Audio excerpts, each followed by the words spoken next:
sit down because I'm about to say something about the Kendrick Lamar boxing album that nobody on this side of YouTube has been willing to say out loud. And once you hear it, you're going to replay every Track 7 breakdown you've ever watched, including the ones I made, with completely different eyes.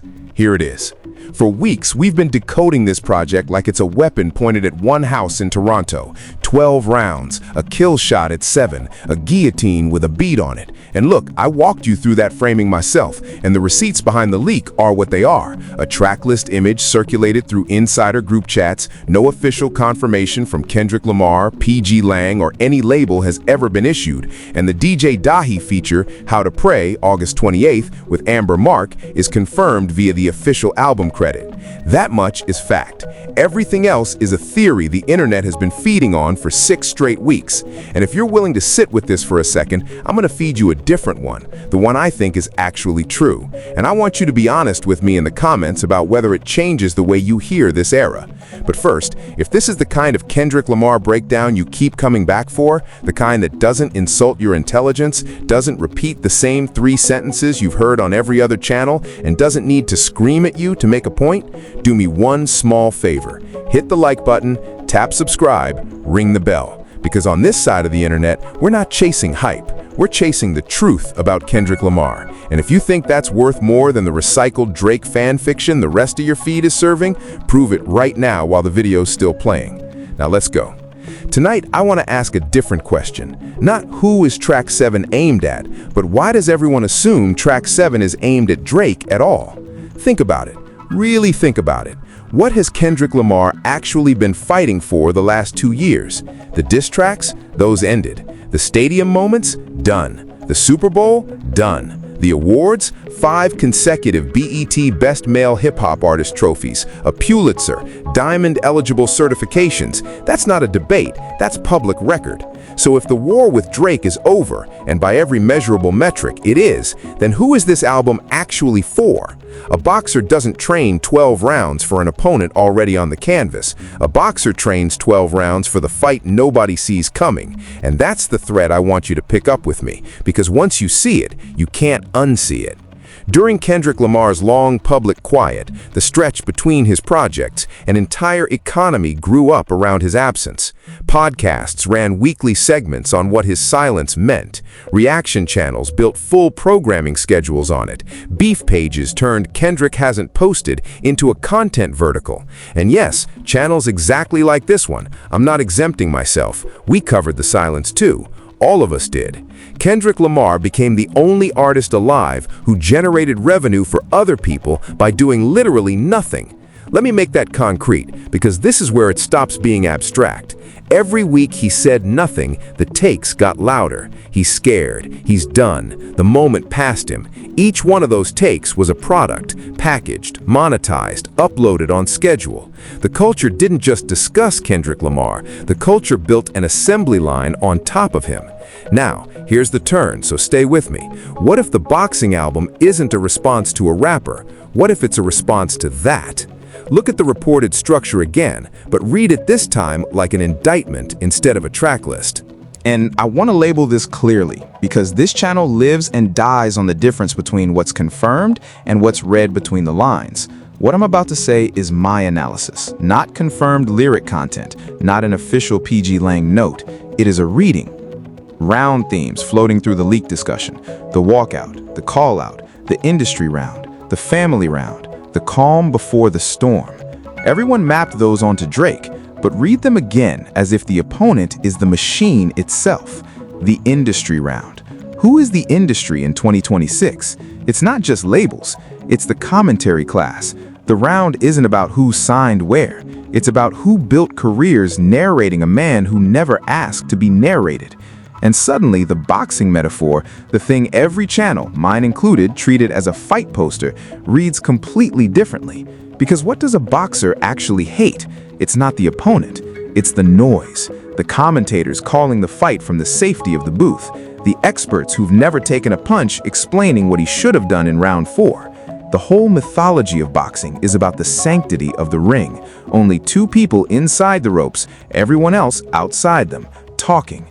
12 rounds, 12 rounds of a man doing the one thing the booth can't monetize, fighting back, in a format where commentary can't follow him.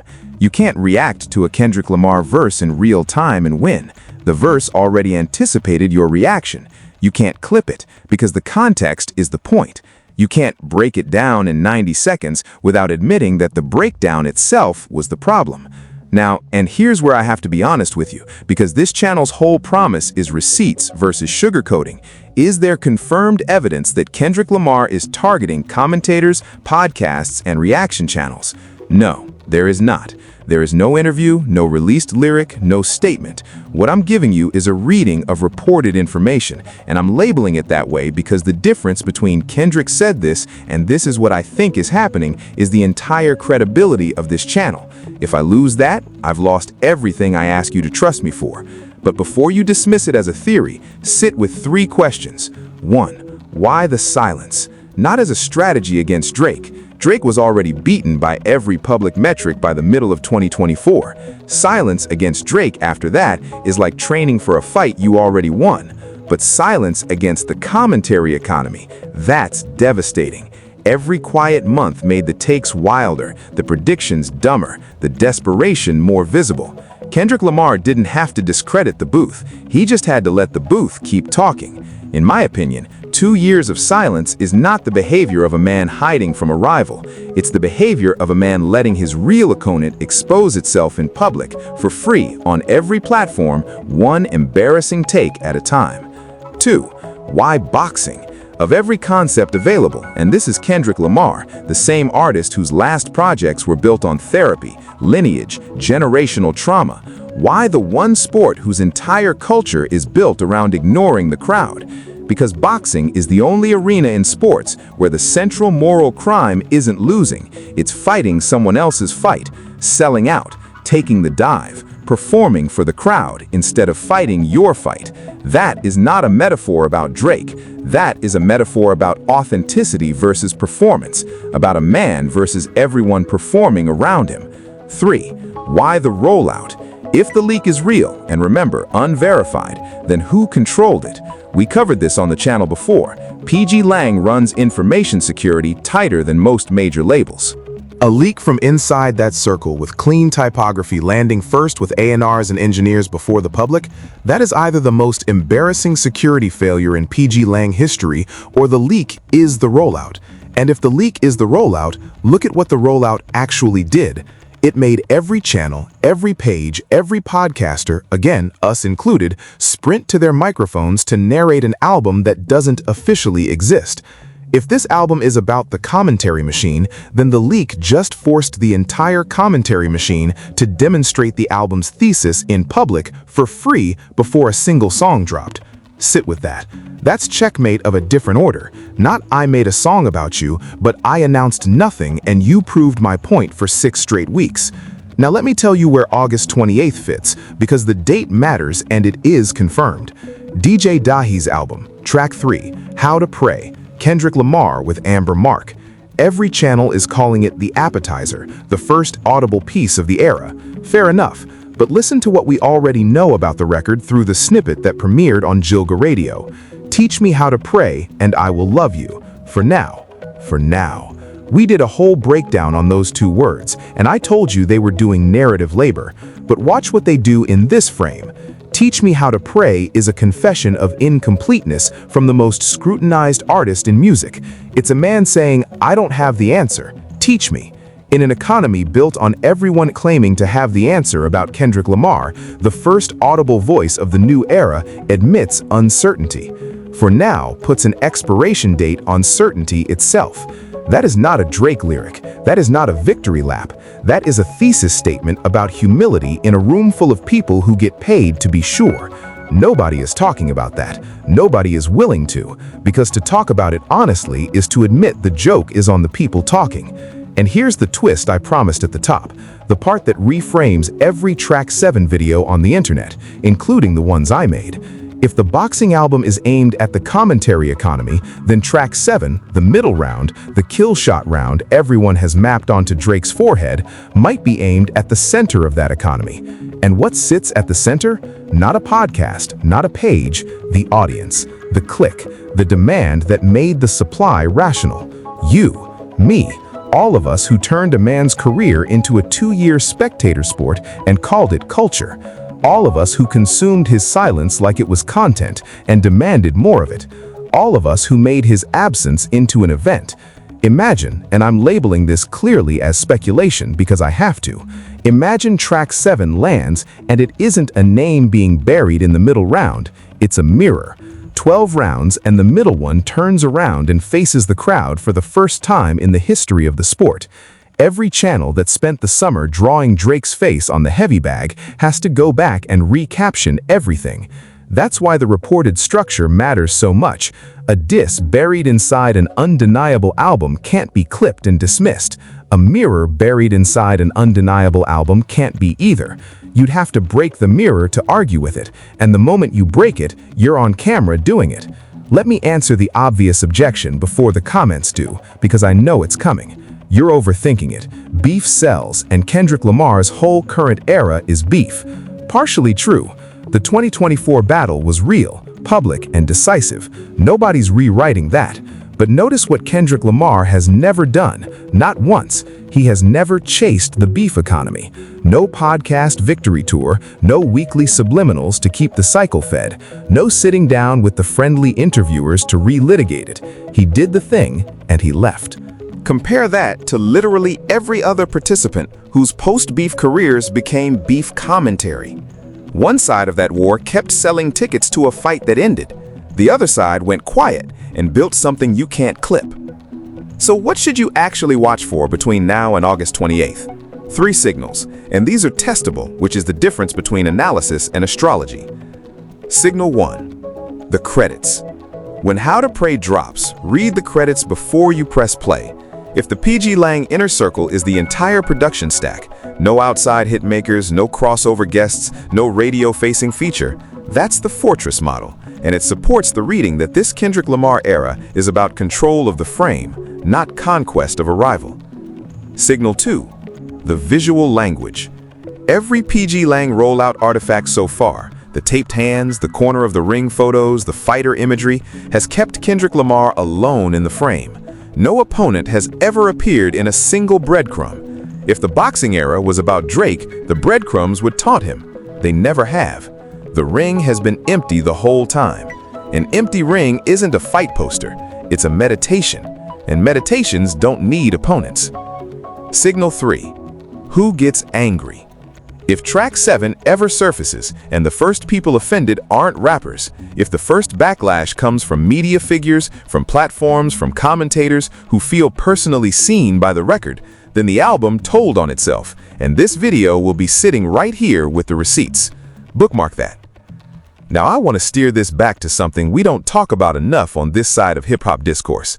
The reason a Kendrick Lamar album can even do what I'm describing, the reason a boxing metaphor lands as more than a costume change, is because Kendrick Lamar is currently the only mainstream artist in this genre whose reputation is not tied to the volume of noise around him. Everyone else needs the discourse. Everyone else needs the podcast. Everyone else needs the receipts posted at 2 a.m. and the Instagram story that responds. Kendrick Lamar has been offered every one of those levers and pulled none of them. And the culture keeps interpreting his refusal as either fear or genius, when the third option, indifference, is the one nobody wants to sit with. Because if the biggest artist of the era is indifferent to the machine that thinks it made him, then the machine has to reckon with the fact that it needs him more than he needs it. That reckoning is inside the boxing metaphor. That is what the industry round is if you read it the way I'm reading it. And it explains something else that has bothered me since the first breadcrumb dropped. Everyone keeps asking why Kendrick Lamar would make an album this big about a rapper who already lost. Nobody has asked the harder question. Why would Kendrick Lamar make an album this big about a rapper at all? He is past that stage of his career. He is a Pulitzer, a Super Bowl, a Diamond-eligible catalog, 5 consecutive BET wins, a global stadium act, a mainstream monoculture figure at a time when monoculture is not supposed to exist. You don't build 12 rounds to knock over a domino that's already fallen. You build 12 rounds because you're throwing at something bigger than a person. And in 2026, the only opponent bigger than a person is the system that turns persons into content. Which brings us back, and I mean this seriously, back to us. Back to the way we consume Kendrick Lamar. Back to the ecosystem this video is a part of, and I'm not pretending to be outside of. If the album is what I think it might be, and again, this is my read, not a confirmed fact, then everybody in this ecosystem, including me, is gonna have to decide something on August 28th, and again on release day. We're gonna have to decide whether we watch the fight or whether we finally realize we've been sitting in a seat we weren't supposed to buy. That is the bigger question than is track 7 aimed at Drake. That is the question this era is actually asking. And when Kendrick Lamar returns, because he is coming, and every breadcrumb we've seen is consistent with a fall release window somewhere between the end of quarter 3 and quarter 4, he is going to force this question into the room. He is not going to ask it politely. He is going to bring 12 rounds of it. I want to leave you with one more thought, because I think it's the piece of this puzzle that will age the best. Watch what happens to the commentators after the album drops. Not the rappers, not the pages, the commentators, the ones with the biggest platforms, the ones who spent the last 2 years building whole verticals on Kendrick Lamar's silence. Watch who suddenly pivots. Watch who suddenly announces a new content direction. Watch who suddenly finds a new artist to attach themselves to. Because if the read I'm giving you is right, the album will make several careers untenable. Not by naming anyone, by naming the game they've been playing. And once the game is named, you can't keep playing it in public without looking exactly like what the album accused you of being. That is why I think this Kendrick Lamar rollout is quieter than any rollout in his career. That is why the leaks look surgical, and the visuals look empty, and the timeline looks patient. That is why there is no press run. That is why there is no confirmed track list you can hold in your hand. Because if you are dismantling the commentary economy, you cannot use its tools to do it. You cannot go on the podcast to end the podcast. You cannot break the internet to break the internet. You have to build something the internet has to come to on the internet's own knees. And that is exactly the posture PG Lang has held for 2 straight years. Now, one final piece I have to flag, because a good analyst tells you where the analysis could be wrong. The counter read is simple. Maybe the boxing framing really is exactly what it looks like. Maybe track 7 really is a diss. Maybe the rollout is quiet because Kendrick Lamar just doesn't do rollouts loud. Maybe I'm reading a philosophy into a project that was, on the level of the artist's intent, just an album. That is a reasonable objection, and I want to name it before someone in the comments does. But even if I'm wrong about the target, I don't think I'm wrong about the effect. Whatever this album turns out to be, the way it has been released has already dismantled the commentary economy that tried to preempt it. Every take has aged. Every prediction has looked louder than it should have. Every insider has been humbled at least once. That effect is real, whether it was designed or not. And a piece of art whose release strategy does the album's job before the album drops is a piece of art with a thesis. Whether Kendrick Lamar intended that thesis or the culture wrote it for him, it is in the record now. It is in the room now. It is inescapable now. So here is the question I'm leaving with you, and I want real answers, not hype. If the most anticipated Kendrick Lamar project in years turns out to be about the way we consume Kendrick Lamar projects, do you change how you listen, or do you just make content about that too? Because that is the test. That is the trap door in track 7 if track 7 is what I think it is. That is the sound the crowd makes right before it realizes the mirror is faced the wrong way. Drop your read below. The sharpest takes get featured in the next drop. I read every single one of them. And I mean that literally. I sit at my kitchen table and scroll through the comments while my coffee gets cold, because you are the reason this channel gets to keep breathing. And listen, If this reframe earned its keep tonight, do the three things. Hit like because it pushes this version past the sanitized algorithm-safe takes that are burying it. Subscribe and ring the bell because August 28th is coming fast, and I promise you this channel breaks it down before anyone else on your feed does. And watch the video waiting for you on your screen right after this one. The full Track 7 forensic file, the receipts, the PG Lang timeline, the credit-by-credit breakdown. Because after tonight, I promise you, you will hear every second of it differently. The bell hasn't rung yet on the Kendrick Lamar boxing album, but for the first time since the first breadcrumb dropped, I'm not sure we're the ones watching the fight. I'm starting to think we're the ones in the ring, and we didn't notice we walked into it. And when Kendrick Lamar swings on August 28th, whether it's a whisper or a haymaker, you'll want to already know which corner you were standing in. I'll see you in the comments. Stay sharp, and whatever you do, don't blink. Because when Kendrick Lamar decides to raise his hands, the round starts whether the crowd is ready or not.